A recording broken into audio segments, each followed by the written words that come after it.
오늘 하나님께서 우리에게 주시는 말씀은 여호수아서 5장 2절에서부터 15절까지의 말씀입니다. 여호수아서 5장 2절에서부터 15절까지의 말씀을 저와 여러분이 한 절씩 교독하시고 마지막 15절을 함께 읽겠습니다. 그때 여호와께서 여호수아에게 이르시되 너는 부싯돌로 칼을 만들어 이스라엘 자손들에게 다시 할례를 행하라 하시매 여호수아가 부싯돌로 칼을 만들어 할례의 산에서 이스라엘 자손들에게 할례를 행하니라. 여호수아가 할례를 시행한 까닭은 이것이니 애굽에서 나온 모든 백성 중 남자 곧 모든 군사는 애굽에서 나온 후 광야길에서 죽었는데 그 나온 백성은 다 할례를 받았으나 다만 애굽에서 나온 후 광야길에서 난 자는 할례를 받지 못하였습니다. 이스라엘 자손들이 여호와의 음성을 청종하지 아니하므로 여호와께서 그들에게 대하여 맹세하사 그들의 조상들에게 맹세하여 우리에게 주리라고 하신 땅 곧 젖과 꿀이 흐르는 땅을 그들이 보지 못하게 하리라 하시매 애굽에서 나온 족속 군사들이 다 멸절하기까지 40년 동안을 광야에서 헤매었더니 그들의 대를 잇게 하신 이 자손에게 여호수아가 할례를 행하였으니 길에서는 그들에게 할례를 행하지 못하였으므로 할례 없는 자가 되었으며더라. 또 그 모든 백성에게 할례 행하기를 마침에 백성이 진중 각 처소에 머물며 낫기를 기다릴 때에 여호와께서 여호수아에게 이르시되 내가 오늘 애굽의 수치를 너희에게서 떠나가게 하였다 하셨으므로 그곳 이름을 오늘까지 길갈이라 하느니라. 또 이스라엘 자손들이 길갈에 진쳤고 그달 14일 저녁에는 여리고 평지에서 유월절을 지켰으며 유월절 이튿날에 그 땅의 소산물을 먹되 그날에 무교병과 볶은 곡식을 먹었더라. 또 그 땅의 소산물을 먹은 다음 날에 만나가 그쳤으니 이스라엘 사람들이 다시는 만나를 얻지 못하였고 그 해에 가나안 땅의 소출을 먹었더라. 여호수아가 여리고에 가까이 이르렀을 때 눈을 들어 본즉 한 사람이 칼을 빼어 손에 들고 마주 서 있는지라. 여호수아가 나아가서 그에게 묻되 너는 우리를 위하느냐 우리의 적들을 위하느냐 하니 그가 이르되 아니라 나는 여호와의 군대 대장으로 지금 왔느니라 하는지라. 여호수아가 얼굴을 땅에 대고 엎드려 절하고 그에게 이르되 내 주여 종에게 무슨 말씀을 하려 하시나이까. 여호와의 군대 대장이 여호수아에게 이르되 내 발에서 신을 벗으라. 내가 선 곳은 거룩하니라 하니 여호수아가 그대로 행하니라. 아멘. 이 여호수아서 5장에는 정말 신학적으로 굉장히 무거운 내용이 무려 3가지나 들어 있습니다. 아마 여호수아 설교 시리즈를 해나가는 목사님 계시다면 5장 안에서만 3가지의 설교를 할 수 있는 그런 주제가 있는 셈이나 마찬가지인데요. 그런데 오늘은 우리가 새벽기도 말씀 묵상으로 이 장을 마주했으니 이 아침에는 이 3가지 주제를 한 번에 다 살펴보도록 하겠습니다. 첫 번째 주제는 이스라엘 백성들이 가나안 땅으로 들어가기 전에 이 모든 광야에서 태어난 사람들이 할례를 받았다는 내용입니다. 두 번째 내용은 지난 40년 동안 하루도 빠짐없이 꾸준히 내리던 그 만나가 그치고 드디어 약속의 땅에서 새롭게 얻은 식물을 먹게 되었다는 것이고요. 마지막 3번째 주제는 이 여호와의 군대 장관을 만난 사건을 담고 있습니다.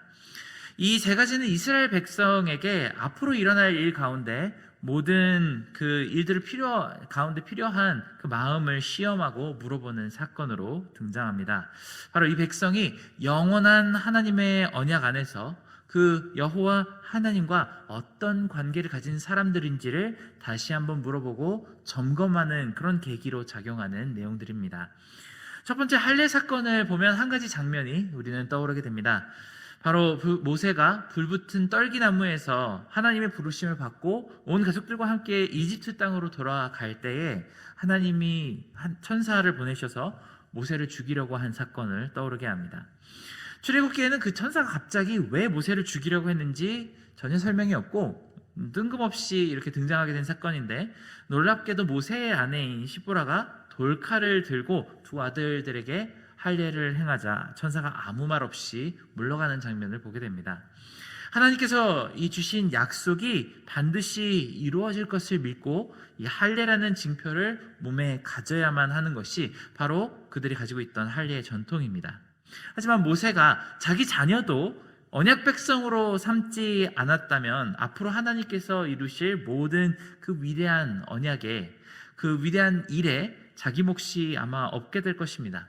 이런 사람이 그 위대한 여정을 리더로서 이끌 수는 없었겠지요. 애굽에서 광야로 떠나는 백성들은 그 긴 여정 앞에서 우리는 반드시 하나님께서 우리와 우리 자손들에게 그 약속을 이루어 주실 줄을 확신한다는 그 믿음으로 할례를 행했습니다. 그리고 이제 가나안 땅으로 들어가는 2세대 백성들 또한 같은 믿음을, 같은 확신을 고백해야만 했습니다. 반드시 우리 조상 아브라함과 이삭과 야곱에게 주셨던 그 약속을 우리에게 이루어 주실 줄을 믿습니다라고 하는 그 믿음의 징표를 몸에 가져야만 했습니다.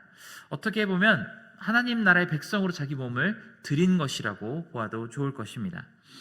할례는 아무리 불리한 상황이 와도, 어떠한 유혹이나 시험이 닥쳐도 끝까지 언약의 성취를 향해 배신하지 않고 나아가겠다고 하는 의지를 담고 있는 예식입니다.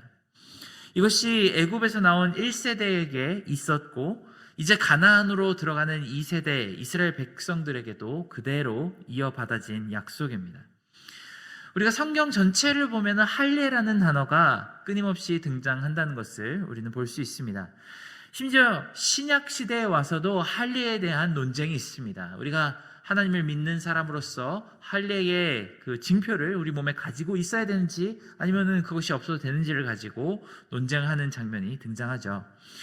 우리 신약 시대에 와서는 할례가 더 중요한 무언가로 대체되었습니다. 바로 성령님께서 우리 마음에 주시는 할례, 바로 성령님의 인치심이 우리에게 할례의 징표로 남아 있습니다.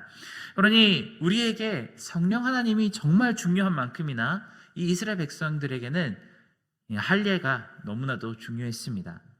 로마서에서 바울은 하나님의 영이 없으면 그리스도의 사람이 아니라고 할 만큼 성령님의 인치심은 정말 소중하죠.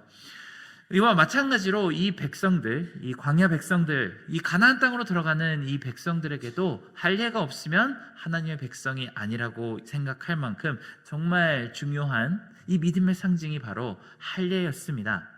그러니 이 백성들이 가나안 땅을 정복하기 전에 할례를 행했다는 것은 바로 오직 주의 백성으로서 자신들을 스스로를 드리며 온전히 주를 섬기게 하고 주께서 이루실 언약의 약속을 누리게 해달라는 그런 고백의 의미를 담고 있는 예식입니다. 이 다음으로 이어진 것이 바로 만나가 그치고 그 땅, 가나안 땅에서 얻은 식물을 먹었다는 사건입니다. 사실 만나라는 이 음식 또한 엄청나게 중요한 신학적인 의미를 가진 상징물입니다. 오죽하면 나중에 십계명과 함께 만나 한 광주리를 언약궤에 넣을 정도로 정말로 중대한 하나님의 공급하심을 나타내는 그런 양식이었습니다. 그런데 여전히 이 만나라는 식물은 언약이 이루어지기 전에 광야에 있는 사람들이 임시로 먹었던 식물입니다. 이제는 젖과 꿀이 흐르는 땅에서 마치 에덴과도 같은 이 약속의 땅에서 자라나는 식물을 먹을 수 있게 되었습니다. 아브라함에게 주셨던 가장 중요한 세 가지 언약이 있는데 그 중에 한 가지가 약속의 땅에 대한 언약이었습니다. 그리고 이제 이 백성들에게 눈앞에서 그 언약이 이루어져 가고 있음을 볼 수 있던 그 시점에서 하나님께서 만나를 그치게 하신 것이죠. 참 우리 하나님은 많이 신실하신 하나님이십니다. 아브라함의 때부터 이 여호수아의 때까지 무려 500년이라는 긴 시간이 훌쩍 넘어갔는데 그 시간 동안 하나님은 이 약속을 잊어버리지 않으시고 반드시 그 일을 이루시는 하나님이 되셨습니다. 심지어 40년 동안 이 백성들이 광야에서 정말 여러 번 하나님을 실망시켜드리고 불평하고 우상 숭배로 하나님을 진노하시게 했지만 그것과는 아무런 상관이 없이 하나님은 다음 세대를 일으키셔서 약속을 반드시 이루셨습니다. 이 사인 중에 하나가 바로 만나가 그치고 그 땅의 풍성한 소산을 먹었다고 하는 오늘 말씀의 기록에서 볼 수 있는 그 사건입니다. 이 백성들은 이 광야의 짧은 시간을 인내하지 못하고 투덜대고 불평을 했습니다. 이집트에서는 부추도 먹고 마늘도 먹고 맛있는 것들을 참 많이 먹었는데 광야에서는 질리도록 만나만 먹었다고 불평하면서, 그래서 다시 종살이로 되돌아가자고 그렇게 소리를 지르던 백성들이었습니다. 그런데 이제는 그 땅의 주인으로서 가나안에서 이집트에 있던 것보다 훨씬 더 풍요롭고 윤택하게 먹고 싶은 것들을 얼마든지 가꾸어서 먹고 누릴 수 있게 되었습니다. 이제 이번 주일이 되면 우리 교회에서도 추수감사 예배를 드리게 되었습니다. 어떤 의미에서 보면은 지금 우리 교회의 시기가 참 이 여호수아 5장의 시기와 참 비슷한 점이 많지 않을까 하는 생각이 듭니다. 완전히 새로운 국면이라고 하죠. 1세대가 드리던 그 추수감사가 이제 2세대가 드리는 추수감사로 참 전환되는 시기입니다. 광야 시대를 살았던 1세대 사람들은 하나님께서 주시던 만나에 대해서 감사를 올려드렸을 것입니다. 그런데 이제 여호수아가 이끄는 2세대 언약 백성들은 그 땅에서 먹는 아름다운 소산을 감사드리며 예배를 올려드리게 되었습니다.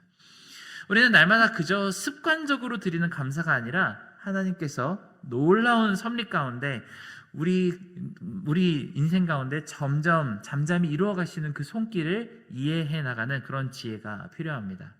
광야 백성들이 아침 식사 메뉴가 이제 만나에서 햇살밥으로 변했다는 것이 중요한 것이 아니겠죠.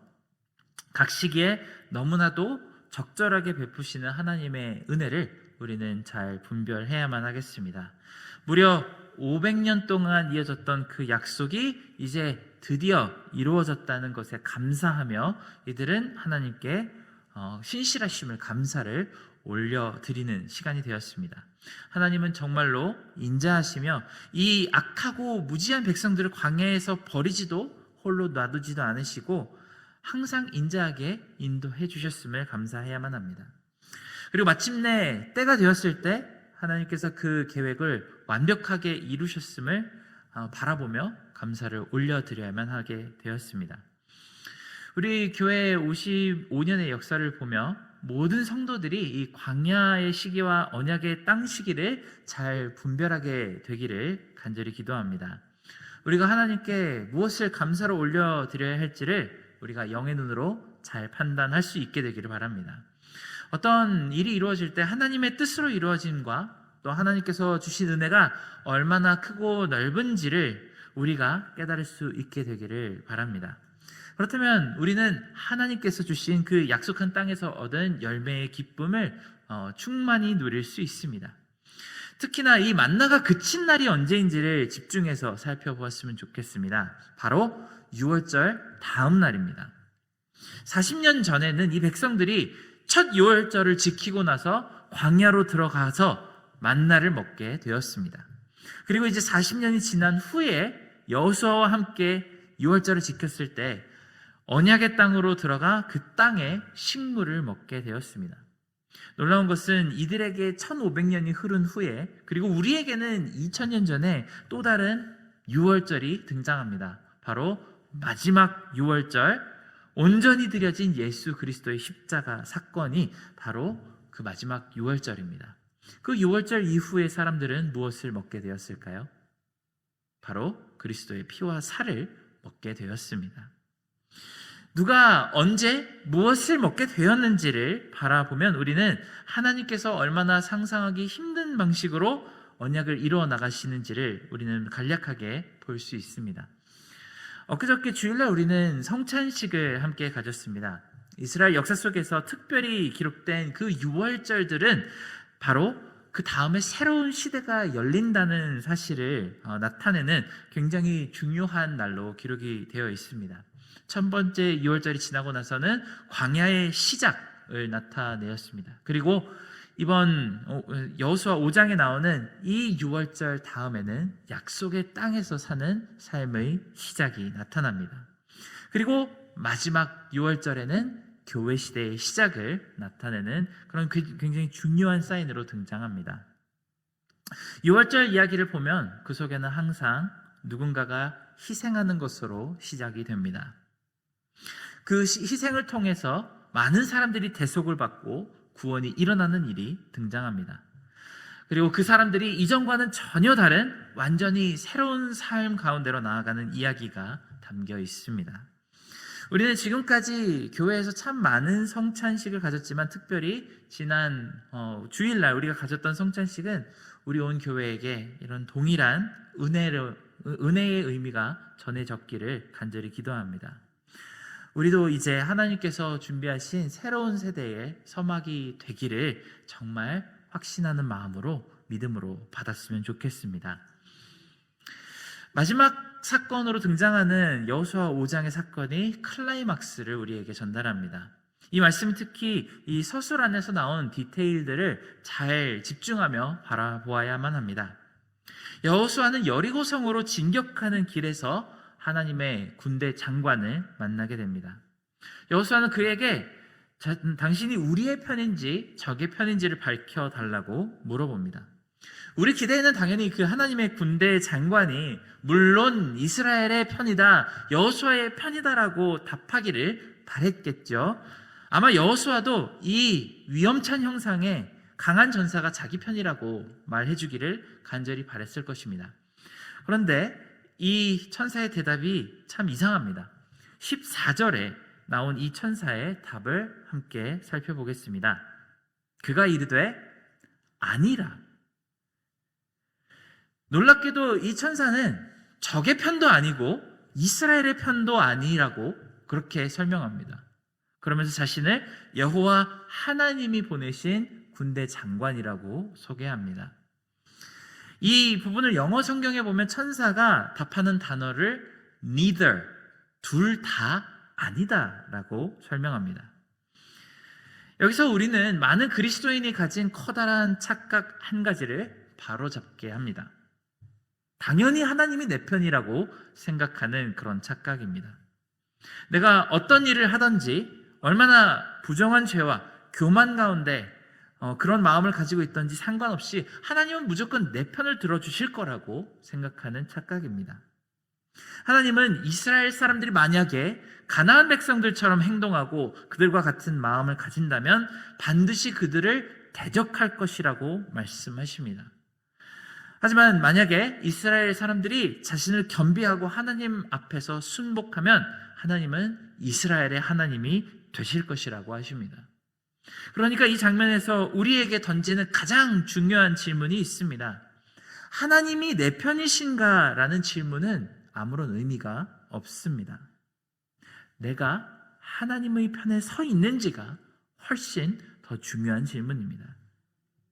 그래서 여호수아는 온 백성들과 하나님의 군대 장관 앞에서 신을 벗고 무릎을 꿇고 얼굴을 땅에 대며 여호와 하나님의 군대에 충성을 맹세합니다. 사랑하는 여러분, 하나님의 뉴욕 장로교회의 편에 서 계신지 우리의 바람과 소망을 들어주실지는 전혀 중요하지 않습니다. 그보다 훨씬 더 중요한 질문이 오늘 말씀 속에서 은밀하게 우리의 마음을 살피고 있습니다. 과연 뉴욕 장로교회는 하나님의 편입니까? 우리의 개인과 가정과 내가 속한 모든 삶의 영역은 하나님의 편에 속하여 있습니까? 우리의 모든 말과 행동은 하나님의 뜻과 계획 앞에서 순복하고 있습니까? 아니면 나의 뜻을 이뤄달라고 하나님께 고집을 부리고 있는 중일까요? 우리는 과연 여호수아처럼 신을 벗고 하나님의 사자 앞에 무릎을 꿇고 충성을 맹세하고 있습니까? 만일 여호수아가 보여준 이 모습이 우리의 모습이라면 하나님께서 반드시 나가서 미리 모든 우리 눈앞에 있던 대적들을 멸하실 것입니다. 하지만 우리가 목이 곧아지고 개인의 이익을 추구하려고 한다면 하나님은 곧바로 우리를 대적하실 것입니다. 이것이 여호수아와 뒤에 나올 구약의 모든 역사에서 끝없이 되풀이되는 절대적인 한 가지 기준이 됩니다. 오늘 하루를 보며 우리는 많은 기도를 할 수 있게 되기를 원합니다. 지금은 그 어느 때보다도 더 깊은 하나님의 지혜가 우리 가운데 필요한 상황인 것 같습니다. 주로 하나님의 지혜 앞에 나서는 우리의 자세는 항상 겸손함, 겸비함이어야만 합니다. 우리의 뜻이 아니라 오직 하나님의 뜻이 온전히 이루어지기를 함께 기도합시다. 사랑하는 하나님 아버지, 우리 가운데 정말 하나님 앞에 겸비한 마음으로, 할례를 행하는 마음으로, 그리고 이제 6월절을 지나고 새로운 곡식을 먹게 된 백성들의 마음으로 설 수 있게 도와주시옵소서. 하나님께서 우리의 일을 이루어 달라고 하나님께 간구하기보다는 우리가 하나님의 뜻을 이루게 하옵소서라고 기도할 수 있는 겸손한 마음을 허락해 주시기를 간절히 기도드립니다. 모든 은혜에 감사드리며 예수님의 이름으로 기도드렸습니다. 아멘.